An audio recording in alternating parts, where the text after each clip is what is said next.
6.500.000 килограми грозје досега откупија трите штипски винари од годинашнава реколта. Годинава родот потврли, но квалитетот е добар. Годинава поради лошите временски услови, односно поради измрзнувањето на лозјата, намалените количини на произведеното и на откупено гроздје се очекувани. За мината годишната реколта ги беа полни капацитетите на винарската визба.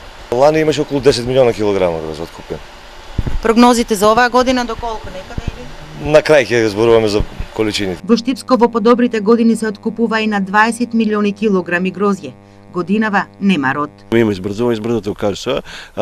Комисиите кои излага на терен за утврдување на штетите покажува дека некаде од 50 до 70% избрзување на лозовите наси, така да ќе немам Штипско. Бербата потврли, но скок на откупната цена на гроздјето. Вранецот се откупува и по 17 денари за килограм, Сметеревката за 13 денари.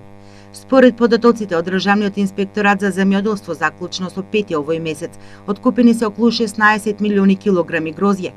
Очекувањата се дека вкупното производство на гроздје, трапезно и винско во Република Македонија ќе се движи околу 180.000 тони, што ќе се одрази на намаленото производство на вино, односно постигнување на ниво меѓу 70 и 90 милиони литри.